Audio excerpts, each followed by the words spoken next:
नमस्कार दोस्तों, आज मैं आपको कार्तिक मास में नित्य नियम से सुनी जाने वाली 5 कहानी सुनाने जा रही हूँ।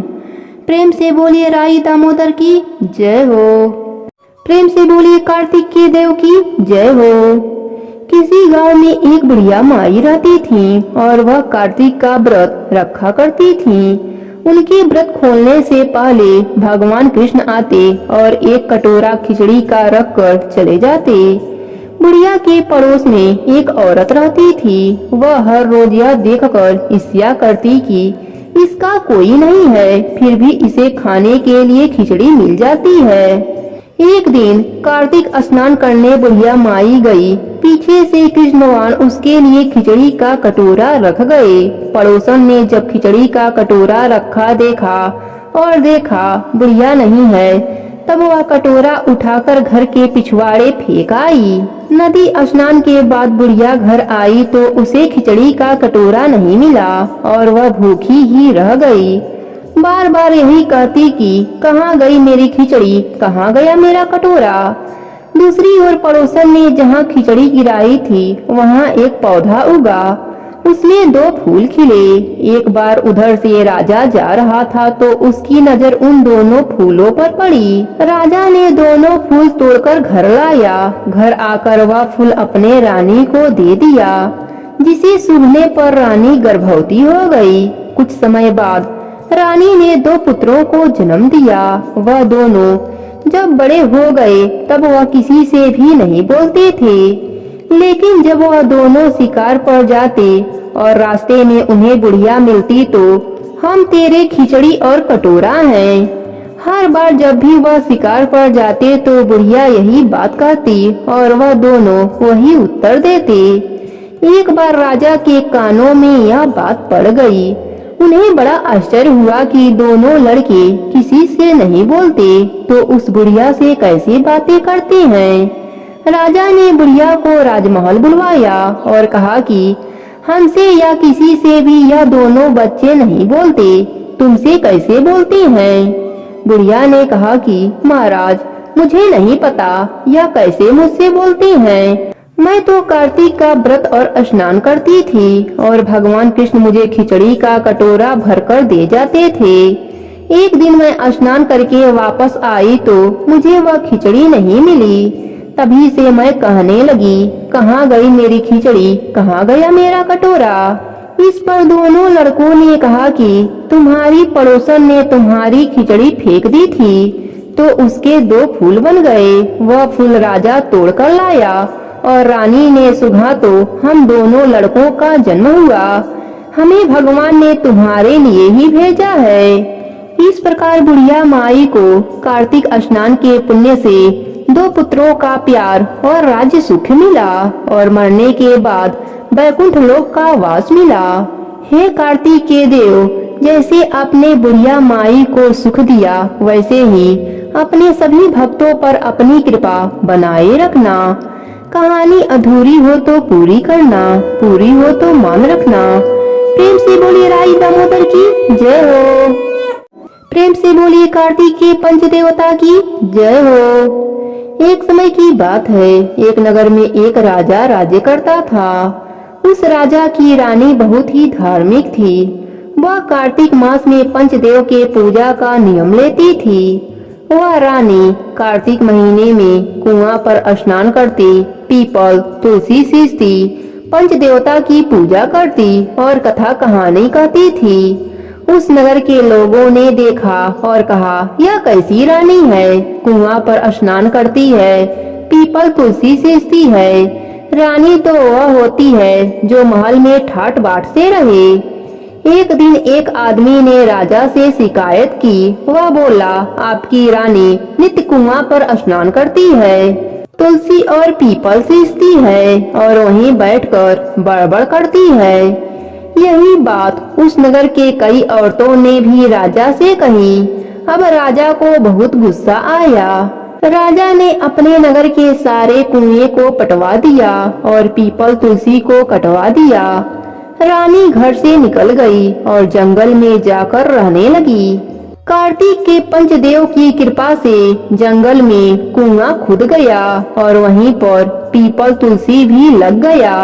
रानी अब जंगल में ही कुआं पर स्नान करती और पीपल तुलसी सींचती, वहीं बैठकर पंचदेवता की पूजा करती और कथा कहानी कहती। इधर राजा का राजपाट सब बर्बाद हो गया। राजा बोला, जब से रानी गई है तब से मेरा सारा राजपाट धन दौलत बर्बाद हो गया। राजा रानी को खोजते हुए जंगल में गया। राजा ने जंगल में देखा कुआं है, पीपल और तुलसी का पेड़ भी है। रानी वहीं बैठकर कथा कहानी कह रही है। राजा ने रानी से कहा, तुम मेरे साथ चलो। जब से तुम घर से निकली हो तब से सारा राजपाट चौपट हो गया है। तब रानी बोली, जब हमारा कार्तिक महीना पूरा हो जाएगा तब मैं आपके साथ चलूंगी। फिर राजा भी वहीं रहने लगा। राजा रानी दोनों ने पूजा किया। कार्तिक मास पूरा हुआ और उन्होंने राई दामोदर जिमाया। कार्तिक मास बीतने पर राजा और रानी नगर में आए। रानी को महल में घुसते ही सारा राजपाट पहले जैसा हो गया। राजा ने अपने पूरे राज्य में घोषणा करवा दिया कि कार्तिक महीने में सब कोई कार्तिक स्नान करेगा और पंचदेव की पूजा करेगा। राजा भी अपने रानी के साथ हर साल कार्तिक स्नान करता और पंचदेव की पूजा करता और रानी कहानी कहती और राजा सुनता। कार्तिक के पंचदेव की कृपा से राजा का राज दिन दूना रात चौगुना तरक्की करने लगा।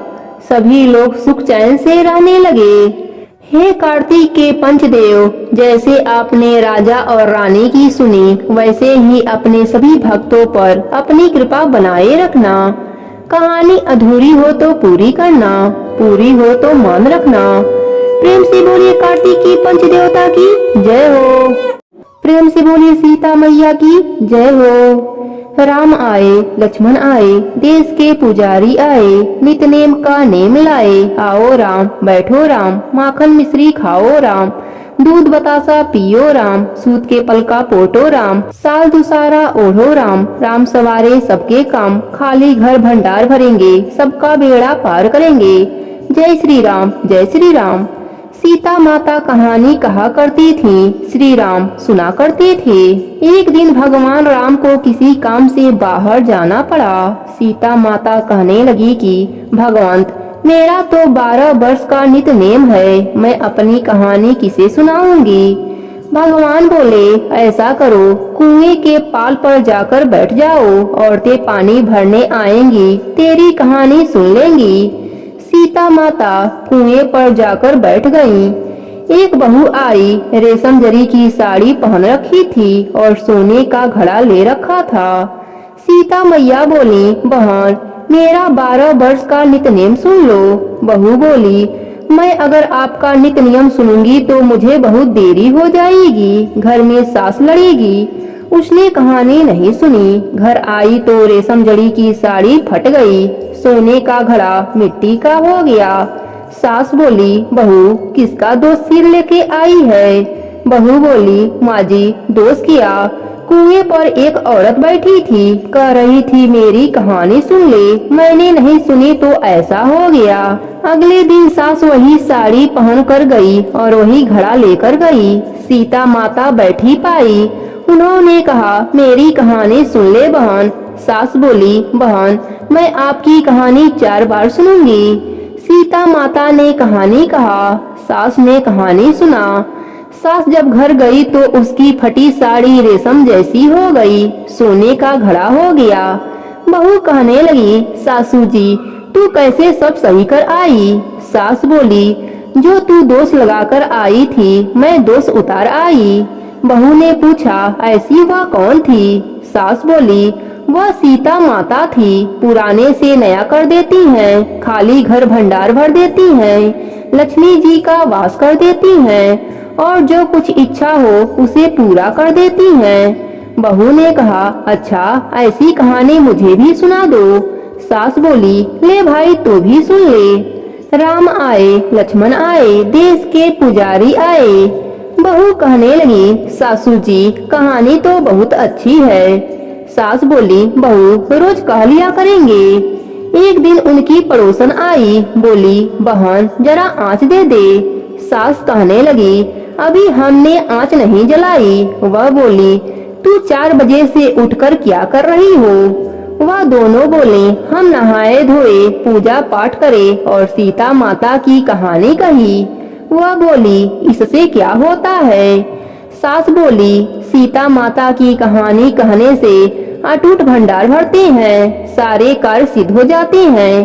पड़ोसन बोली, ऐसी कहानी तो मुझे भी सुना दे। सास बोली, ले भाई तू भी सुन ले। राम आए, लक्ष्मण आए, देश के पुजारी आए। पड़ोसन कहने लगी, बहन कहानी तो मुझे बहुत अच्छी लगी। अब पड़ोसन भी नित्य नेम से सीता माता की कहानी कहने लगी। सीता माता ने उसकी भी भंडार भर दिया। हे मेरी सीता माता, जैसे उन सबके भंडार भरे, मेरी भी भरियो। लक्ष्मी जी का वास हो, अन्नपूर्णा का वास हो। प्रेम से बोलो सीता माता की जय हो, श्री रामचंद्र की जय हो। एक गांव में एक बुढ़िया माई रहती थी। वह प्रतिदिन शालिग्राम भगवान की सेवा करती थी। एक बार कार्तिक का महीना आया। गांव के बहुत सारे लोग कार्तिक स्नान के लिए जा रहे थे। बुढ़िया माई ने सोचा कि मैं भी गांव वालों के साथ गंगा स्नान कर आऊं। बुढ़िया माई को ध्यान आता है कि मेरे शालिग्राम जी को कौन रखेगा, उनका देखभाल कौन करेगा। यह विचार करके बुढ़िया माई पड़ोसन के पास जाती है और कहती है, मैं 1 महीने के लिए गंगा स्नान के लिए जा रही हूँ। तब तक तुम मेरे शालिग्राम जी की सेवा पूजा करना, तुम अपने पास रख लो। तब पड़ोसन तैयार हो जाती है और बुढ़िया माई से पड़ोसन पूछती है कि किस तरह से शालिग्राम भगवान की पूजा सेवा किया जाता है। तब बुढ़िया माई कहती है कि सवेरे उठना तो इनको भी उठा देना, नहाने के बाद इनको भी नहला देना और फूल तुलसी का पत्ता चढ़ा देना, चंदन लगा देना। फिर जब दूध गर्म करना तो दूध का भी भोग लगा देना और दोपहर में रसोई में जो भी बनाना उसका भी भोग लगा देना और शाम को दिया जला देना और रात में सुला देना। इतना बताकर बुढ़िया माई शालिग्राम भगवान को पड़ोसन को देकर गंगा स्नान के लिए चली जाती है। पड़ोसन सुबह उठकर बुढ़िया माई के बताए अनुसार भगवान को जगाती है, फिर स्नान कराती है, चंदन फूल और तुलसी पत्र चढ़ाती है, दूध गर्म करके दूध का भोग लगाती है। फिर दोपहर में खाना बनाती है। एक थाली में खाना निकालकर शालिग्राम भगवान को भोग लगाने के लिए आती है। तब पड़ोसन देखती है कि दूध तो भगवान जी पिए ही नहीं हैं, दूध तो वैसा ही पड़ा है। तब पड़ोसन सोचती है कि क्या पता खाना खाने के बाद दूध पीते हों। फिर पड़ोसन खाना का भोग भी लगा देती है और कहती है, भगवान जी दूध पी लीजिए और भोजन जीम लीजिए। फिर पड़ोसन अपना काम करने लग जाती है। कुछ समय के बाद फिर आती है देखने भगवान जीमे की नहीं, ताकि मैं भी जीम लूं। हाथ जोड़कर देखती है कि दूध और खाना वैसा ही रखा है। फिर पड़ोसन हाथ जोड़कर बोलती है कि भगवान दूध पी लीजिए और जीम लीजिए, आप जीमेंगे तभी तो मैं भी जीमूंगी। थोड़ी देर बाद फिर वापस आती है, फिर वही बात कह के वापस चली जाती है। फिर आती है तो देखती है ना तो भगवान दूध पी रहे हैं और ना ही खाना खा रहे हैं। अब पड़ोसन चिंता में पड़ जाती है और सोचती है कि आज तो पहला ही दिन है, बुढ़िया माई आएगी तो क्या कहेगी? कहेगी कि तुमने तो मेरे भगवान को दुबला पतला कर दिया। फिर पड़ोसन हाथ जोड़कर भगवान से प्रार्थना करती है कि जीम लो, आप जीमोगे तभी तो मैं भी जीमूंगी। पर भगवान तो जीमते ही नहीं, वह भी भूखी बैठी रहती है। यही कहते कहते शाम हो जाती है। शालिग्राम भगवान सोचते हैं कि अब तो जाना पड़ेगा, नहीं तो यह जीमेगी नहीं और यह मर जाएगी, फिर इसकी हत्या का पाप मुझे लगेगा। फिर भगवान जी आते हैं और पड़ोसन के घर का भोजन जीमते हैं। अब तो हर रोज यही होता है। ऐसे ही करते करते कई दिन हो गए। एक दिन भगवान ने कहा, मैया आज मैं बैकुंठ घूमकर आता हूँ। पड़ोसन ने कहा, नहीं प्रभु, अब कुछ ही दिनों की बात है। भगवान जी कहते हैं मैं शाम को आ जाऊंगा। फिर पड़ोसन मान जाती है। अब रोज यही होता। सुबह भगवान जिम कर बैकुंठ लोग चले जाते और शाम को वापिस आ जाते। धीरे धीरे 1 महीना बीत जाता है। उधर बुढ़िया माई गंगा स्नान करके वापिस अपने घर आ जाती है। फिर बुढ़िया माई पड़ोसन के घर जाती है। पड़ोसन से कहती है, ला मेरे शालिग्राम भगवान को मुझे दे दे, बहुत दिन हो गए दर्शन नहीं किए। पड़ोसन ने कहा, अभी भगवान जी बैकुंठ लोग गए हैं, शाम को आएंगे तब ले लेना। बुढ़िया माई को कुछ समझ नहीं आता और कहती है, तू मेरे भगवान को अभी के अभी दे दे। उनके बीच में झगड़ा चालू हो जाता है। आसपास के लोग इकट्ठे हो जाते हैं। पड़ोसन बोलती है, इस बुढ़िया माई को समझाओ, जैसे 1 महीना दर्शन नहीं किया वैसे शाम तक और इंतजार कर ले, थोड़ी सी और सब्र कर ले। शाम को शालिग्राम भगवान आएंगे तो मैं खुद ही इसे दे दूंगी। यह बात सुनकर सबके समझ में नहीं आता कि पड़ोसन क्या बोल रही है। बुढ़िया माई तो बहुत गुस्सा हो जाती है और वहीं बैठ जाती है। शाम हो जाती है। भगवान जी बैकुंठ लोक घूम कर आ जाते हैं और मंदिर में विराजमान हो जाते हैं। जैसे ही पड़ोसन देखती है कि शालिग्राम भगवान आ गए, तब बुढ़िया माई से कहती है कि अब आकर ले जाओ अपने भगवान को।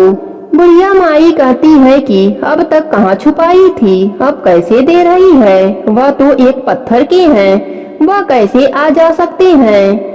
तब पड़ोसन के समझ में आ जाता है कि वह भगवान के साक्षात दर्शन पाई है।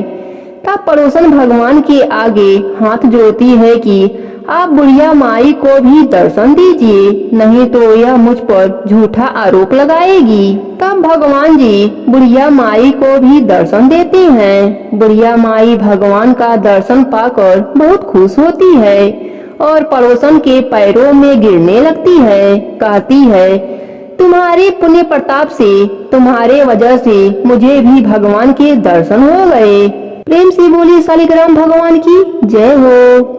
शालिग्राम शिला में सदा चराचर प्राणियों सहित समस्त त्रिलोकी लीन रहती है। कार्तिक मास में जो शालिग्राम शिला के दर्शन करता है, उसे मस्तक झुकाता है, स्नान करता है और उनका पूजन करता है, वह कोटि यज्ञों के समान पुण्य तथा कोटि गोदानों का फल पाता है।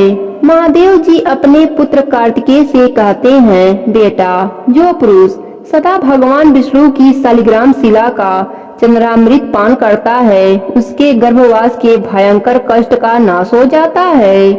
जो मनुष्य प्रतिदिन शालिग्राम शिला का पूजन करता है, उसे न तो यमराज का भय होता है और न मरने और जन्म लेने का ही।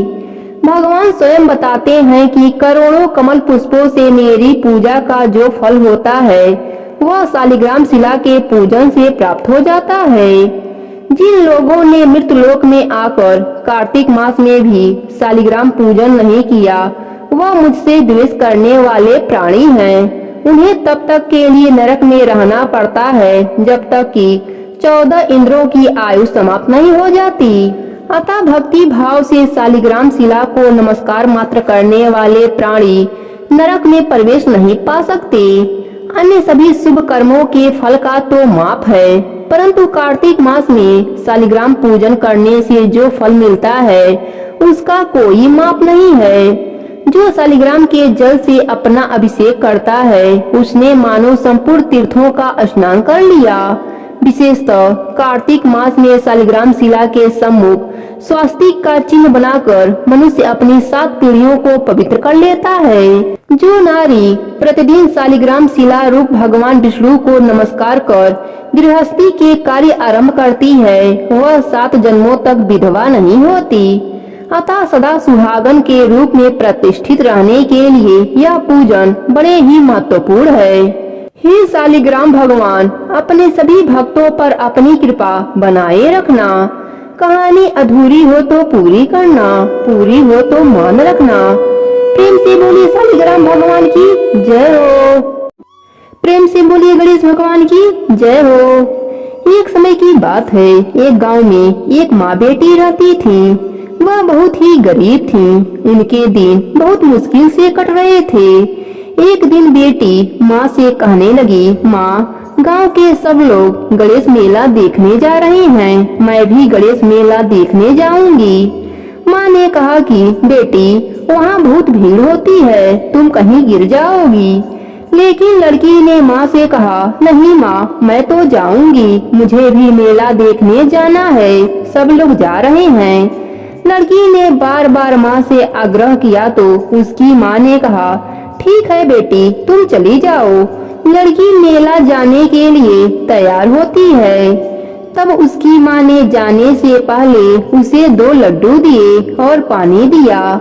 माँ ने अपने बेटी से कहा, बेटी, एक लड्डू तू गणेश जी को खिला देना और उन्हें थोड़ा पानी पिला देना, और दूसरा लड्डू तुम खा लेना और बचा हुआ पानी भी पी लेना। लड़की लड्डू लेकर मेले में चली गई। लड़की ने मेला देखा, मेले में घूमने लगी, उसे बहुत मजा आ रहा था। शाम हो गया, सभी गांव वाले अपने अपने घर वापस आ रहे थे, लेकिन वह लड़की गांव वापस नहीं गई। लड़की मेले में से गणेश जी के पास जाकर बैठ गई और कहने लगी, एक लड्डू और पानी गणेश जी तुम्हारे लिए, और एक लड्डू और बाकी का बचा हुआ पानी मेरे लिए है। इस तरह कहते कहते सारी रात बीत गई। गणेश जी यह देखकर सोचने लगे कि अगर मैं इसका लड्डू और पानी नहीं पिया तो यह लड़की अपने घर नहीं जाएगी। यह सोचकर गणेश जी उस लड़की से एक लड्डू लेकर खा लिए और पानी भी पी लिया। फिर गणेश जी उस लड़की से कहने लगे, मांगो, तुम क्या मांगती हो? तब लड़की मन में सोचने लगी कि मैं क्या मांगू, अन्न मांगू, धन मांगू, या अपने लिए वर मांगू, खेत मांगू या महल मांगू। वह मन में सोच रही थी तो गणेश जी ने उसके मन के बात को जान गए। उन्होंने लड़की से कहा, तुम अपने घर जाओ, तुमने जो भी अपने मन में सोचा है वह सब तुम्हें मिल जाएगा। इसके बाद लड़की अपने घर चली जाती है। तब लड़की की माँ पूछती है कि बेटी, तुम्हें इतनी देरी क्यों हो गई? सारे गांव वाले तो शाम को ही मेले में से लौट आए थे। बेटी ने कहा, माँ, आपने जैसा कहा था मैंने वैसा ही किया, और अपने माँ को सारी बात बताई। देखते ही देखते जो लड़की ने मन में सोचा था वह सब कुछ मिल गया। गणेश भगवान की कृपा से लड़की के पास सब कुछ हो गया और वह माँ बेटी सुखपूर्वक रहने लगी। माँ बेटी मिलकर गणेश भगवान के पूजा का नित्य नियम करने लगी। हे गणेश भगवान, जिस प्रकार आपने इस लड़की और उसकी माँ पर अपनी कृपा करी, वैसे ही अपने सभी भक्तों पर अपनी कृपा बनाए रखना। कहानी अधूरी हो तो पूरी करना, पूरी हो तो मान रखना। प्रेम से बोलिए गणेश भगवान की जय हो।